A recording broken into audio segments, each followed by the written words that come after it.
recovery. But first, let's go to Mike Seidel. He is in Madeira Beach, Florida, where folks are bracing for Milton. Catch us up, Mike. Okay, Dina, the cleanup continues, and this is what's left from 10 days ago. They took all the sand off the beaches, from the streets, and back into the parking lot. It looks like covering a blizzard in Buffalo. It's everywhere. Now, the streets are open, the power's back on, but we've got hurricane watches up again, storm surge watches.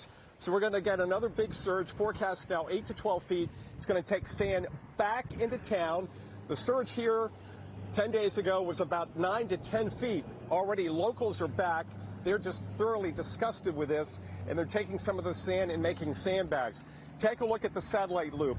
Milton has rapidly intensified this morning, going from 100 miles an hour to 125, a Cat 3, forecast to be a high-end Cat 4 with maximum sustained winds of 155 by early tomorrow morning. So just below Cat 4 status.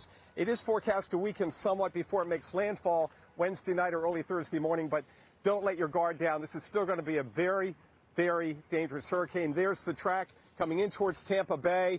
It comes in almost at a right angle, the worst possible direction. And right now, the surge forecast I mentioned up to 12 feet. That could go higher. We may actually break records that were set just 10 days ago with Hurricane Helene. And it's very rare to get two hurricanes impacting the same area just 11 days apart. The only example I could find was in 2004, that very busy season, when we had two hurricanes, Francis and the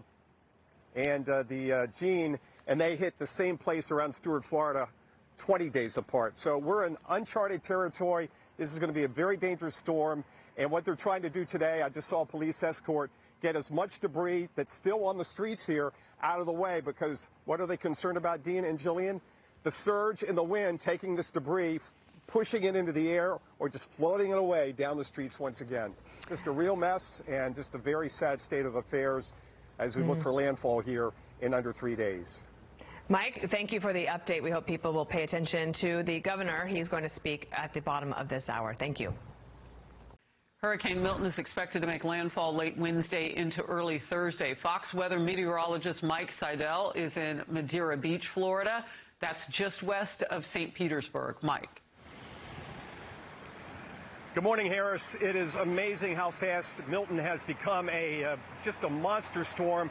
Earlier this morning, a Cat 2, and now a Cat 4 on the high end. In fact, it's forecast to be a Cat 5 tonight and tomorrow. Still cleanup here on Madeira Beach and up and down Gulf Boulevard. This is all you see is debris for miles and miles.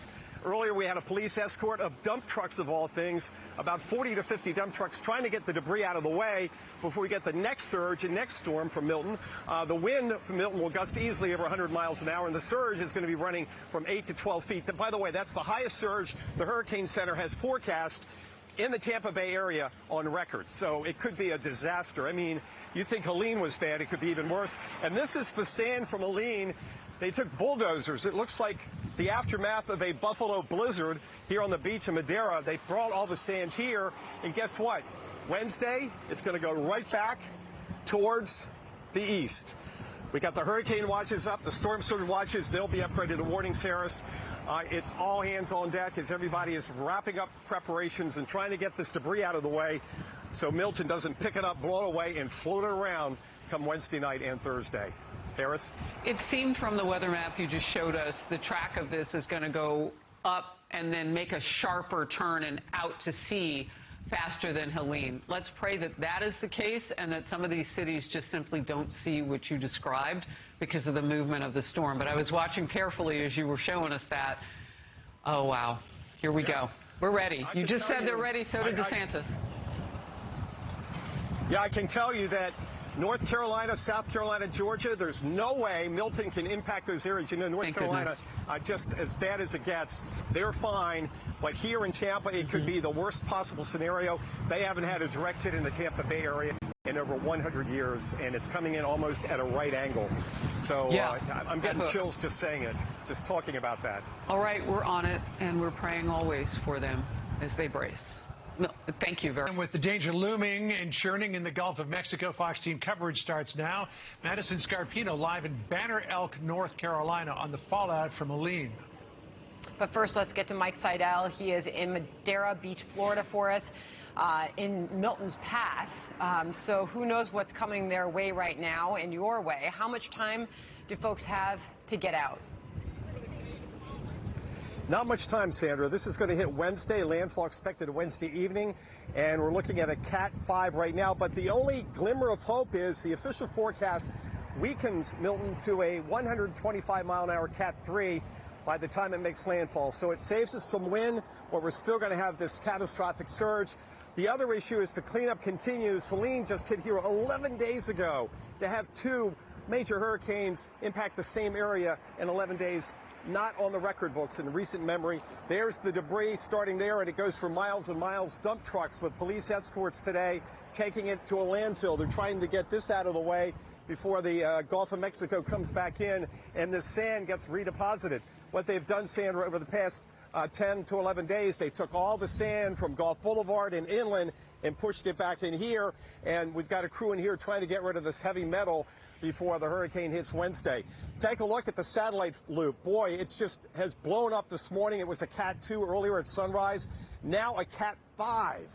Amazing. This is about as fast as anything's ever developed in the Western Hemisphere. You can see the eye there. It's moving east-southeast, 160-mile-an-hour winds. It's going to generally turn east and then go northeast and head towards the Gulf Coast of Florida and the Tampa Bay area later Wednesday. If Tampa Bay takes a direct hit, that'll be the first time in over 100 years. Right now, the Hurricane Center is forecasting a storm surge here, Pinellas County, Manatee, Sarasota counties, and Tampa Bay proper of 8 to 12 feet.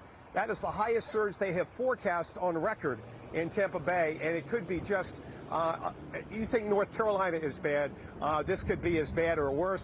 And Sandra, I can tell you one good thing. This hurricane has no chance of going north because of the jet stream. So North Carolina, South Carolina, Georgia, those areas heavily impacted by Helene will not be impacted by this one. They'll stay dry and turn cooler. Praying for everyone in its path and that they can get out and get out soon. Mike, thank you for the update. We'll see you.